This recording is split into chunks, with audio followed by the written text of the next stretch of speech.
amid distant hostilities? It's getting hard. We'll see what Iran does, and we'll see what happens if there's any attack. But I'm not giving up.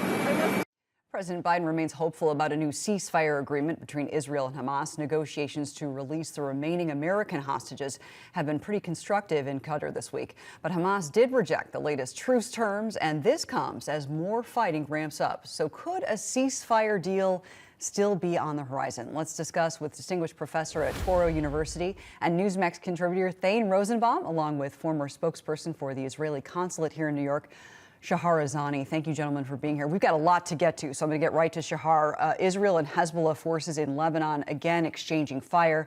IDF troops claim they hit a Hezbollah weapons warehouse and killed at least 10 people in that attack. And earlier today, Hezbollah responds with around 55 rockets being launched at northern Israel. All of this as these intense negotiations have resumed. Mediators believe a deal could be imminent, as does the Biden administration. What do you think the end result is going to be here? I think it's really hard to say at this point.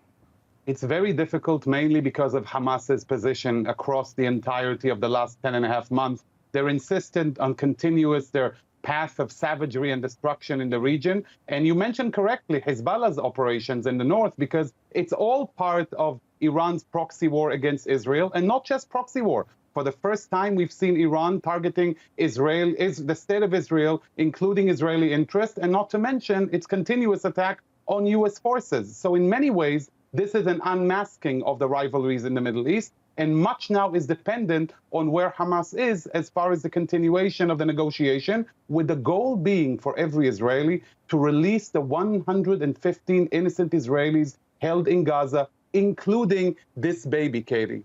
Yeah, Kfir Bibas, who's still there. We've got to remember those people and mention them every chance we get. Thane, we saw so much anti-Semitism take place across several college campuses, especially here in New York City during the last school year, most notably at Columbia University. Now, months later, the university president, Dr. Shafiq, suddenly resigning less than a month from the school's fall semester. They're starting on September 3rd, if I'm not mistaken. What did you make of her resignation, and do you see our nation's colleges doing enough to prevent these kinds of protests and prevent this from happening again? These weren't just protests. I should say that. I think it's important to point out these were really violent demonstrations, and some of them highly offensive and really threatening to a lot of Jewish students. Katie, as a longtime law professor and an author on First Amendment and constitutional principles, there's no constitutional protection to what we've seen. So you're right. I think you're quite right. They're not protests. These are acts of violence. The First Amendment does not protect them under any circumstances. And we have simply been too cowardly in not dealing with this appropriately. As for the Columbia president, look, I'm sure she was pushed out, but I'm sure she wants to get out. Last year, Katie, was a preview. It is going to be much, much worse. Why? Well, the students felt emboldened by it. Students that were suspended from Harvard ended up getting their diplomas after all. No one served any jail time.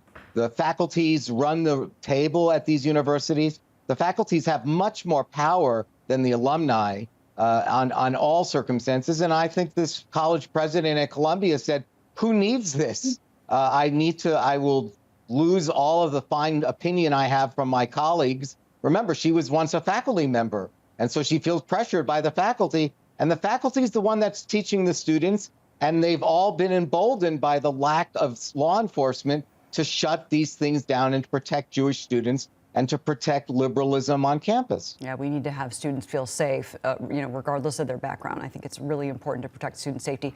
Shahar, Iran and its proxies have seemingly suspended their retaliatory attacks against Israel, but we did see Iran reportedly hack both the Trump and Harris campaigns. So do you anticipate Iran to not just attack Israel now?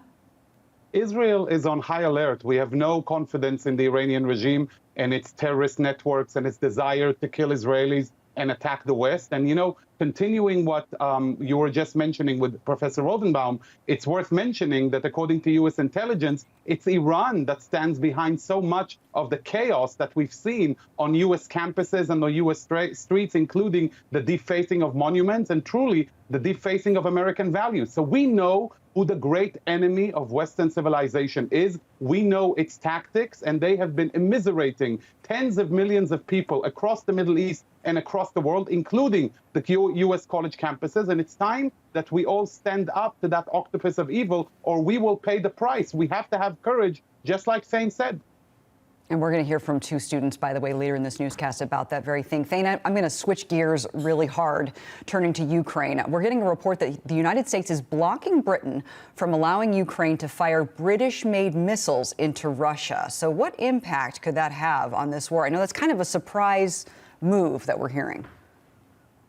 You know, Katie, our administration is one of total appeasement. You always hear the same words, de-escalate and restraint. That's what we do.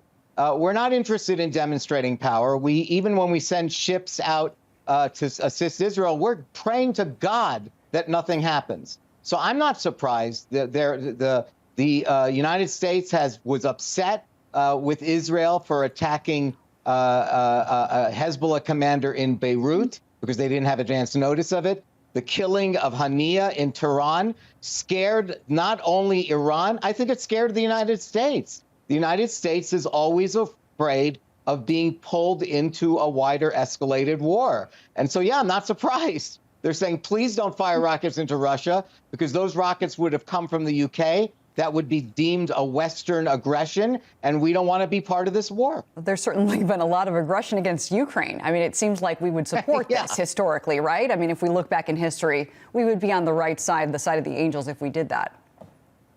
Yeah, I mean, look, we don't seem to know who our friends are, and as Shahar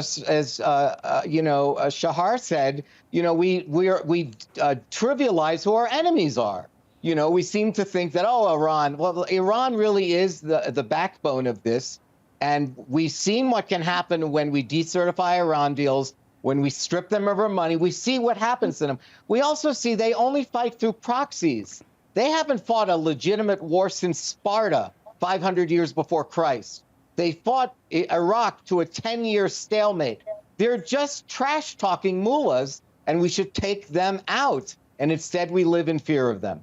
All right, we have to leave it there. Torah University professor Thane Rosenbaum and former spokesperson for the Israeli consulate in New York, Shahar Azani, thank you both for being with us today. Thank you, Katie.